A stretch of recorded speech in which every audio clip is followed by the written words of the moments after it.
Congress may be out this week, but lawmakers will likely hear from constituents about President Trump's big domestic policy bill passed by House Republicans. It now heads to the Senate, where it's already facing an uphill battle. Joining me to discuss this and more of the day's political news is Amy Walter of the Cook Political Report with Amy Walter and Jasmine Wright of Nadas. Thank you so much, both of you, for joining us today. So let's first dive into the big reconciliation party line bill. We've seen Senate Republicans already raising some concerns about this package, which the Nonpartisan Committee for Responsible Federal Budget estimates will cost the U.S. more than $3 trillion. Here's Senator Rand Paul of Kentucky. I think the cuts currently in the bill are wimpy and anemic, but I still would support the bill, even with wimpy and anemic cuts, if they weren't going to explode the debt. The problem is the math doesn't add up. There's got to be someone left in Washington who thinks debt is wrong and deficits are wrong. Jasmine, you've been reporting on this for Notice. You've been talking to Senate Republicans. Yeah. What are you hearing from them, especially about the Medicaid and SNAP parts of the package? Well, I think fundamentally, they're going to be concerned about the top line. Yes, there are specific factions of the Republican Party over on the Senate who want to see less cuts for Medicaid, Medicare. They want to see more for some others. But fundamentally, it's going to be about reducing the deficit. Does this bill go far enough? Does it make too many cuts, or does it make not enough? Rand Paul is not alone in his beliefs. With him is Senator Ron Johnson, partially Senator Josh Hawley, Senator Tom Tillis of North Carolina. There are multiple senators. Remember, they can only lose 3 votes, really. Mm-hmm. There are multiple senators who feel like this bill does not do enough to reduce the deficit. In fact, add to the deficit. So they're going to talk about those more minute changes that have to happen to Social Security and Medicaid when it comes to differentiating themselves from that original bill. But fundamentally, Laura, this is about the top line. And a lot of Republican senators do not like what they've been given. Yeah, so the cost of the bill could ultimately be what tanks it in the Senate or means that they have to make significant changes. Sure. But Amy, Democrats seem to think they have a potential winning message on the Medicaid element of the bill.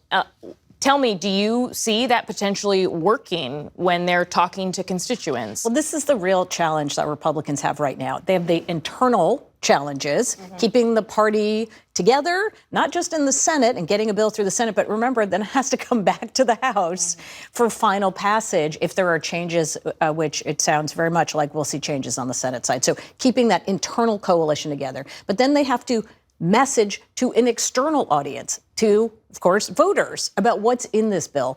Democrats pretty much have one message, and it is this is going to cut Medicaid and health care for millions of people who need it. What Republicans are saying is, no, it won't. It's going to make sure to take care of those who are the neediest. The only people who will lose Medicaid are people who are either on it fraudulently, they're here illegally and getting these benefits, or they haven't worked enough, and so that we're requiring them a certain number of work hours in order to be able to be able to get this. Both sides are going to show you polling that says their message is really resonating with voters.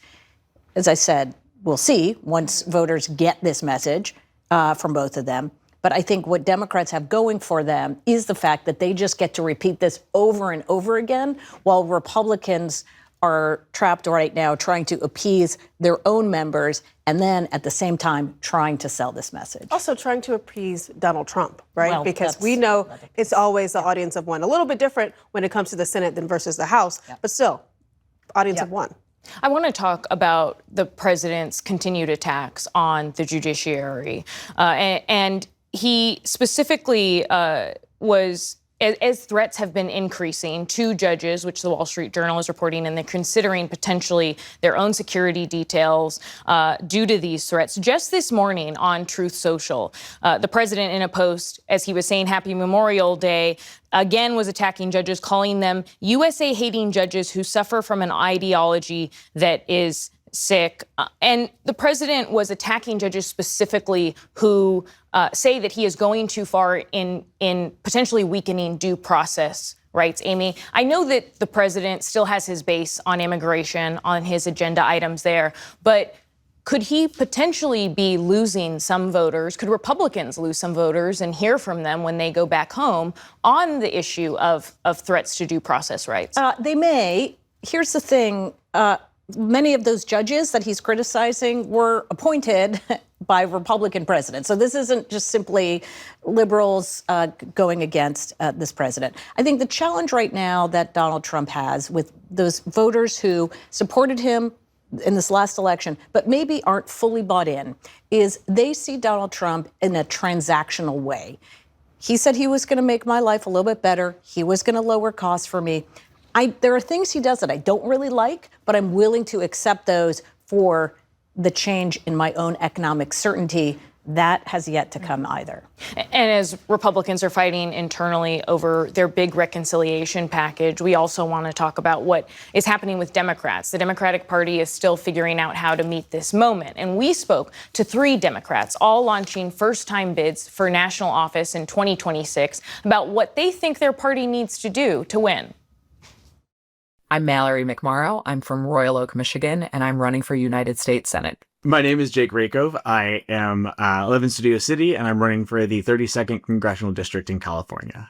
I'm Kat Abou-Ghazaleh. I'm from Chicago, and I'm running for Congress in the 9th District of Illinois. It is not enough to say Democrats are not in power right now, but just vote for us hard enough in the midterms. People want to see that you feel what they're feeling, that you feel the fear and anxiety and frustration and anger. Every single authoritarian movement thrives when the opposition party refuses to actually stand up to them. Anyone that's taken a middle school history class knows that appeasement isn't effective. My opponent, Brad Sherman, has been in office for almost 30 years. He's in his 15th term. He was elected in 1996 when I was 8 years old. I think people who have been in power for that long and have so checked out of the district as he has is why we got Trump twice. And so I'm running against him to bring a new generation to Congress to actually show those people who left our party that we are still a party of progress and still a party that's going to work for them. A lot of Congress didn't grow up with school shooting drills. They don't worry about out-of-pocket expenses. They probably own their homes. And that's not the case for most of Gen Z. The idea that you can't afford to buy a house, that you don't have job security, that you may not have health care, that you may not be able to afford the things that came easier to our parents is a reality for me. That means that I respond very differently than perhaps some members of my party who have been in office for many more years, who have come up in a very different time. And if the strategy is to stand back, hands off till 2026 and hope enough people get hurt that they'll vote Democrat in the midterms, that's not only morally repugnant, you're banking on people being hurt by this administration, but it's also stupid. Because you're letting Trump dismantle this country. We all knew he was going to be chaotic. He was going to be unstable. He was going to do power grabs. And to see how slowly they were to respond in the first few months, I think upset a lot of our base and a lot of other Democratic voters who looked around and said, what are you doing? Do something. Do anything. This is about approach. Are you somebody who fights or are you somebody who sits back? Are you active or are you passive? Do you have the ability to break through, meet people where they are, and talk to people in a real human way? And that is my lane. I know how to break through. I know how to communicate with people. We have to have these conversations in our safest districts. We have to be able to fight amongst ourselves and have this discussion as Democrats where we know we're going to talk to our base and be strongest before we can even go into a swing district and hope of converting people and bringing back in people into the party that left us. Democrats need to stop reacting to Republicans and just get back to basic humanity. We should all be agreeing, both parties, that the baseline is housing, groceries, and healthcare with money left over. It's just common sense that in the richest country in the world, in what many consider the greatest country in the world, that we should be taking care of our citizens. Jasmine, you just heard one of the Democrats running saying Democrats need to be active, not passive. Are Democrats meeting the demands that their voters are placing on them when it comes to confronting President Trump? I mean, every Democratic voter I've talked to for the last 3 months would tell you no.